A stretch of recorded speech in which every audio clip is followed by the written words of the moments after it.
What's the main business or services of IPBPM here in Philippines? It will cause the vacancy rate to move closer to 10% in the next 2 years. So do you think the property value of office space also going up, linking with the decrease of the vacancy ratio?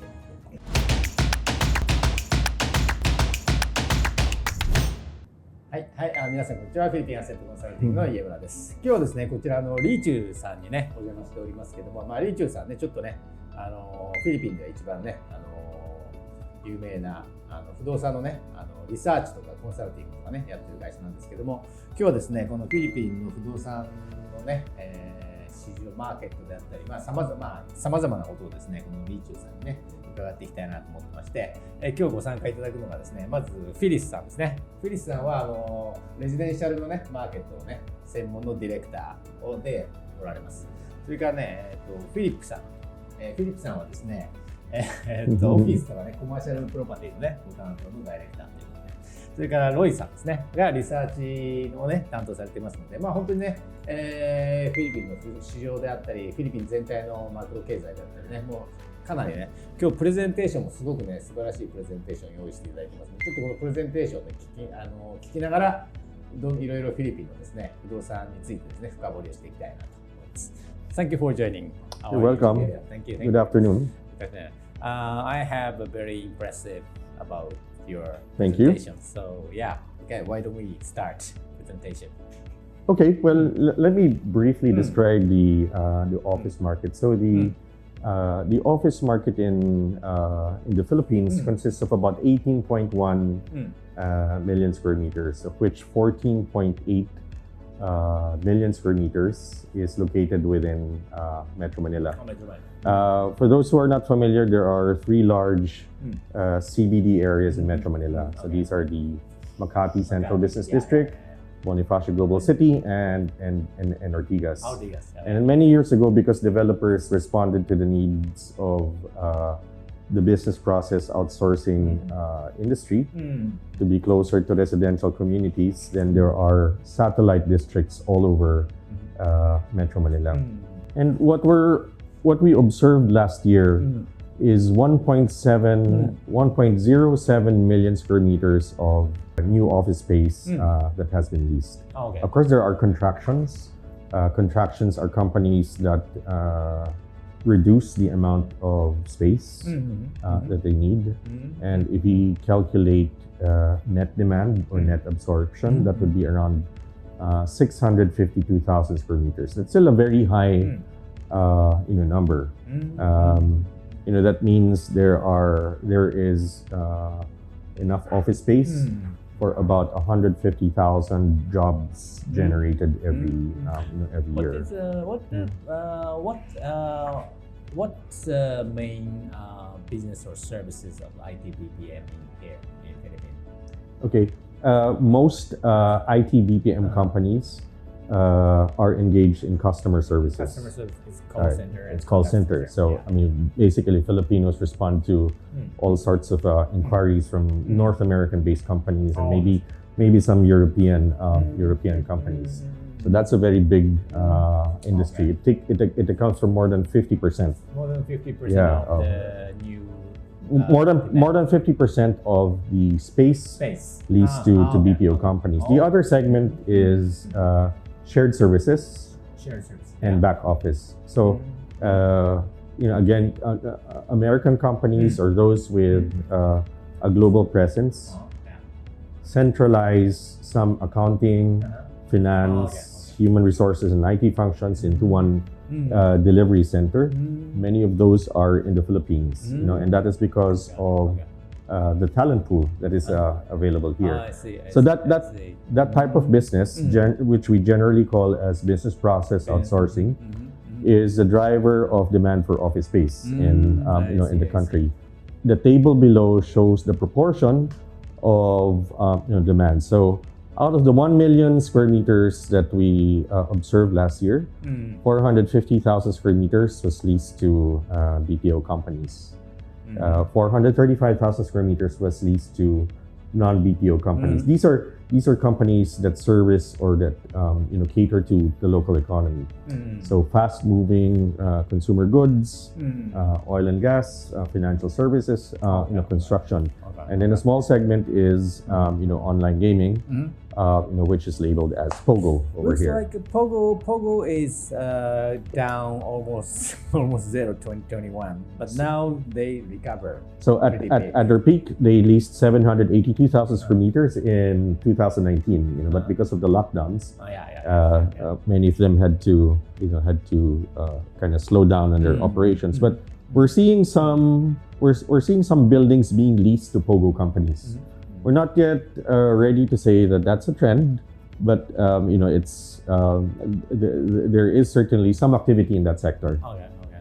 So in my understanding, the before pandemic, the most of the Pogo players are from China. Yes. But what about the current 2023 185? Right, this is still Chinese company or That is still mostly from Chinese companies. From Chinese companies. Okay. Do you think that this now 185 pre-pandemic 782, right? So you think this number 185 to catch up with pre-pandemic level? Well, there's certainly an increase, from 1,000 square meters 2 years ago to maybe 25% of what demand was in 2019. So there's a good chance that will increase. Maybe not yet to the level of 2019, maybe to the level of 2018. 2018. Yeah. Okay. But that's just my guess, because your guess. It's the online gaming industry is not as easy to track as the BPO industry or the corporate office industry. Okay. Thank you. Welcome. Okay, of the 1,070,000 square meters that we observed in 2023, okay, 79% of companies who took office space went to Metro Manila, and then 21% went to the provinces. Metro Manila is National Capital Region plus 3 province, or just NCL? Well, you can consider the NCR as a province, with where the capital of the country is, and Makati City, and then the cluster of Ortigas, Mandaluyong, San Juan, Pasig, and C5, and the Bay Area were the top 3 leasing markets in 2023. Surprisingly, the amount of office space leased in Bonifacio Global City is considerably less at 114,000 square meters than the nearly 200,000 square meters that was leased in Bonifacio Global City in 2020. 2022. Why BGC's demand dramatically dropped? I think that it's also because the supply of office space in BGC in the last year was less than the other districts. It could also be that some companies were trying to go to the other places where real estate cost is is less. BGC cost is too high. I wouldn't say it's too high. I mean, it's the highest in Metro Manila. But I mean you're getting the amenities and the Class A office space that you get to occupy is appropriate for the price that you pay. But that's and then one observation is the Bay Area was the largest among the different districts. So that's partly because that's largely because of Pogo. But there's also demand coming from logistics companies and those trading within the Bay Area part of Metro Manila. Logistic company for the warehouse or logistics and shipping companies. So the Bay Area is popular amongst shipping companies because near the Manila Bay. Yes, and then logistics. Well, these are again the not the actual warehouses, of course, but the shared services and corporate offices of those with big logistics operations in the country.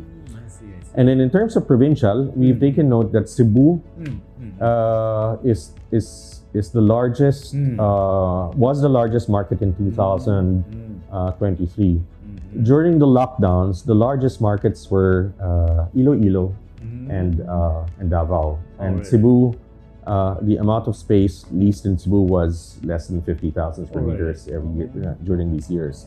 But now there is renewed interest in Cebu Business Park, in Cebu IT Park, and that is why we see 125,000 square meters leased in Cebu. So they are, the Cebu is the fourth largest office market, or was the fourth largest office market in 2023. In fact, a little larger than Bonifacio Global City in terms of take-up.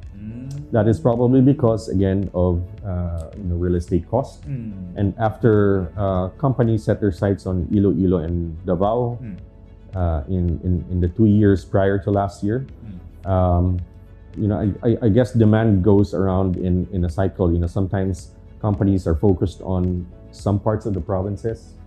Sometimes their interest is back in Cebu. And that's really a product of the state of the labor markets at any given time.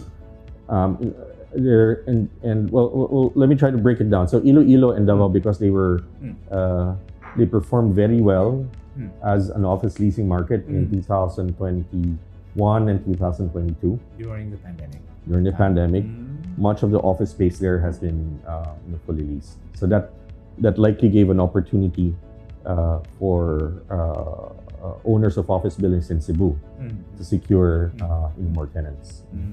But we're very happy with this, with the more than 1 million square meters of office space leased. The amount of office space leased by the BPO sector and the corporate office sector is almost as high as what it was in 2019. First, what's missing there is the POGO demand.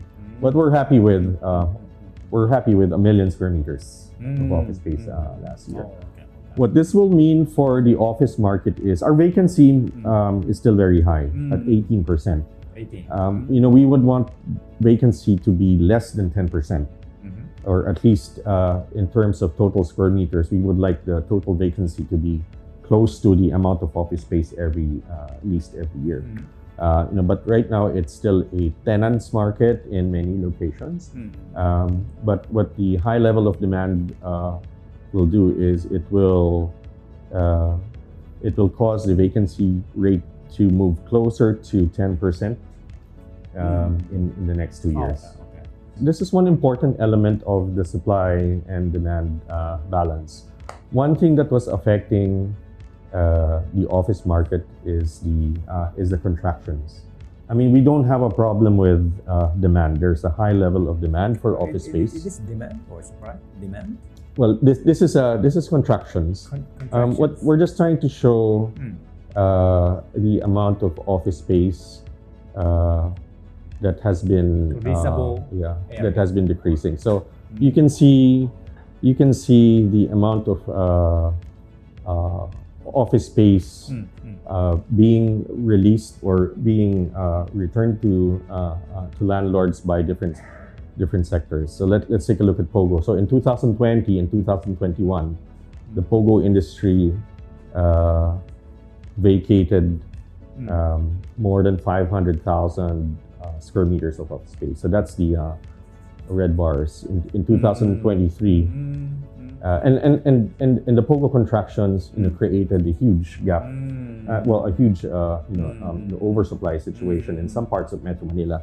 But that is now diminishing. So with increasing demand, hopefully sustained at 1 million square meters every year, and decreasing contractions, we are seeing vacancy rates to go below 10% in the next few years.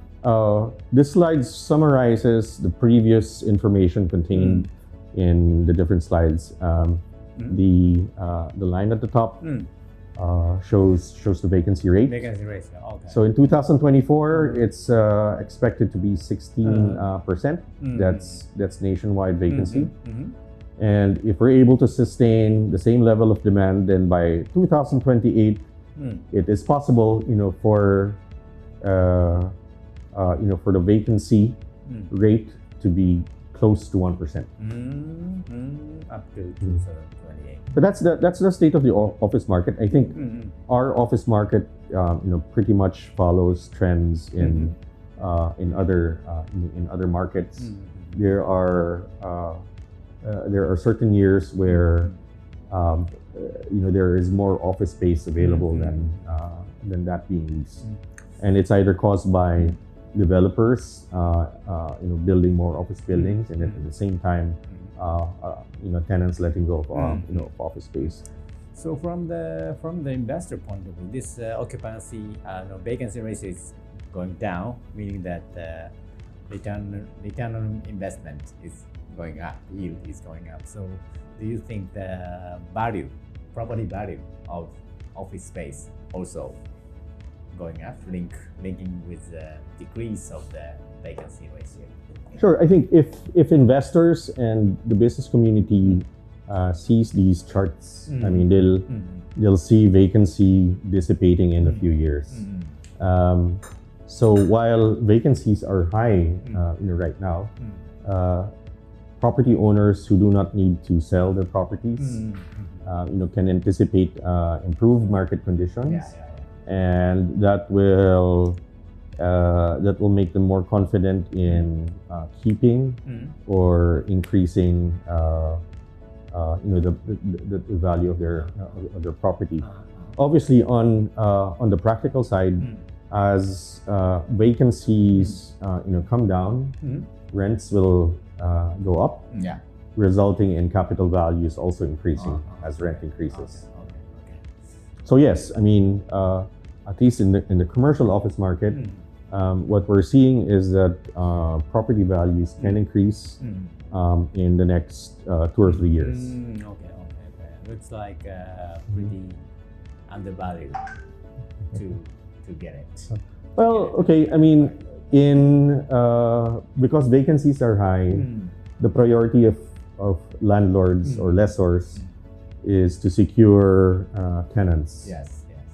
Over keeping the rental rates very high. So occupancy is more important than keeping rental rates high. Because of that, because rental rates have decreased, and correspondingly capital values are lower. But it doesn't mean that owners of office buildings are pressured to sell at low prices. They will just wait for market conditions to improve. Market conditions getting better. I see. Can we see the rental fee side of data? It's not in this presentation, but we can. I can flash another a few more slides later on with that information.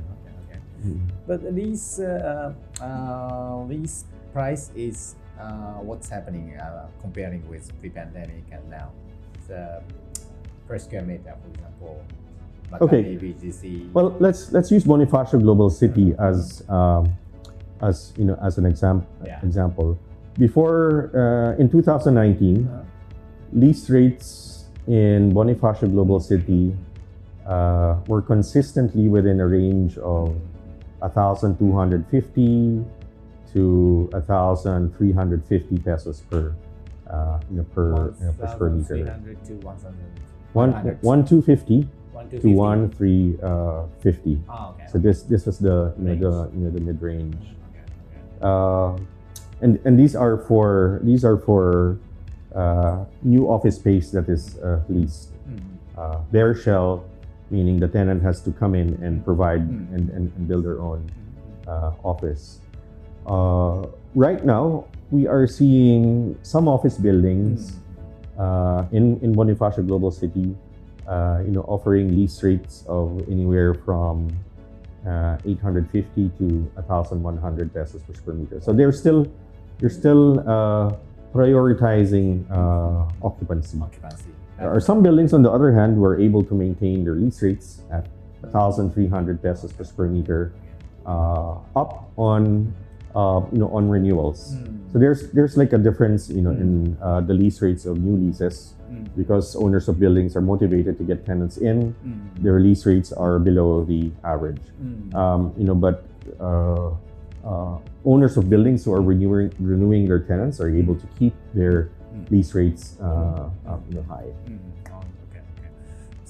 So looks like Pogo have a pretty big impact for the occupancy ratio of the office market. At the same time, I want to know, that after during the pandemic, the work style is changing, meaning that many people work at home. Of course, during the pandemic time, most of the people working at home, but now they are coming back. But still, I think they are not coming back 100%. So what do you think? What is the impact for the work style changing to the office market? Well, traffic is a very big social problem in Metro Manila. It takes employees, whether you're taking public transportation or driving your own vehicle or being driven by somebody, you will spend anywhere from 2 to 3.5 to maybe even 4 hours, in a car. Okay. Go back. Yeah.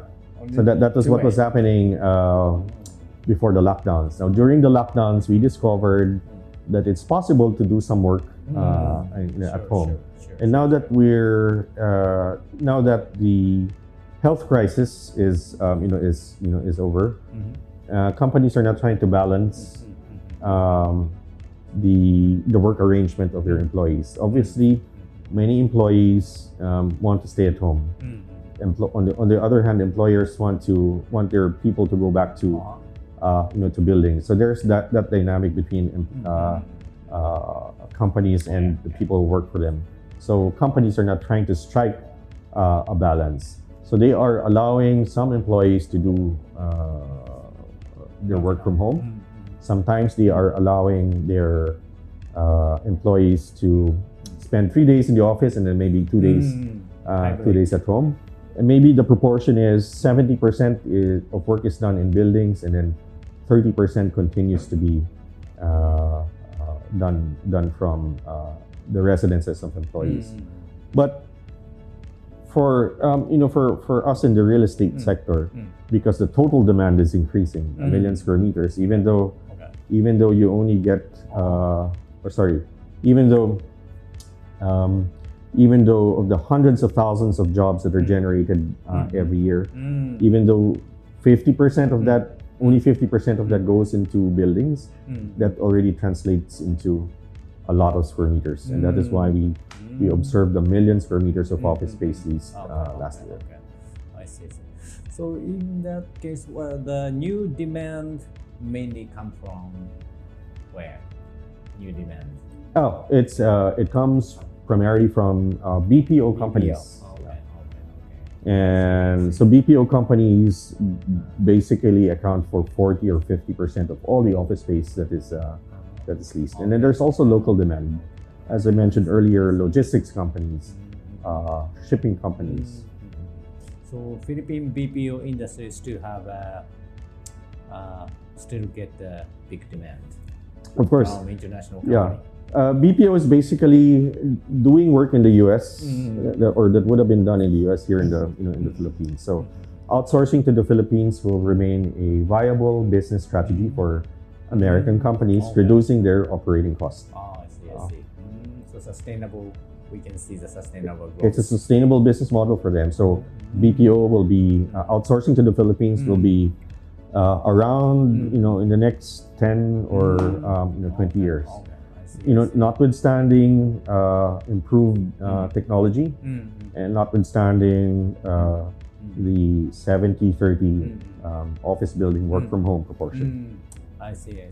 In relation to the BPO industry, Philippines is I think one of the strongest country in the industry. What's the competitor and the competitive situation in the BPO industry? I think in terms of customer services, the Philippines is without a doubt the leading destination outside of America. But within the American territory, there are countries just close to the United States, which are also capable of providing customer in Mexico, South America, Egypt. They are competitor of Philippines? I would consider these countries that are called near shore to the United States. Yes. As really the main competitor of outsourcing all the way to the Philippines. So what is, in that case, what is strengths or differentiation of Philippines from those kind of near shore? I think our strength is our labor market is still larger than than the others. So our BPO industry, according to the industry association, generates at least 100,000 jobs every year. Okay. And we have this ambitious program of generating 1 million more jobs in the next 5 or 6 years. Okay. That can only be achieved with a stable supply of labor, and that's what we have over the other countries. The Philippines has a population of 105 million. So that's maybe 1/4 or 1/5 of the population of the United States. Okay, that's good. Very good. And another, I think I have my personal curious of the BPO industry. Now the generative AI, ChatGPT and BART. I use it, and many people start to use it. It's pretty smart. They're pretty smart. So, what do you think about impact of AI to the Philippine business process outsourcing industry? Okay. Well, I think as the AI applications become smarter and are adopted to more practical use, then it's possible for it to be a part of everyday work. As to whether it will actually reduce the number of people needed by a company to function, I mean, for me personally, remains to be seen. I will certainly learn how to use ChatGPT to make me do more work, but not to enable me to give half of the work I do to a program. Sure. It will make me more productive. Okay. So Philippines still have a viable, even AI getting more popular. I think Filipinos are very good with gadgets and with technology, so they will catch up. But these advancements in technology will in my personal view, will make Filipinos more more productive. More productive.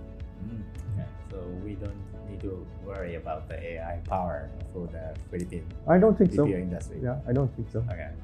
In fact, as AI applications become more available and more practical, there's an opportunity for jobs or AI-enabled jobs to be created, and more Filipinos can find more work because of that. Okay, that's good. Thank you. Anything more about office? Well, that was the last slide. So again, just to recap, so this slide summarizes all the slides that we presented before. Okay. We're hoping to chip away at the vacancy of 18% that we saw that we're seeing at the start of the year to 16%, with sustained demand of 1 million square meters every year and contractions decreasing. Then it's possible that vacancy rate will go below 10% in 2027 and possibly to as low as 1% in 2028. That's right. And that's the real estate cycle in the Philippines. So it spans about 5 to 6 years. From peak to the bottom, and then back to the peak. Okay. Thank you very much. You're welcome. Thank you very much.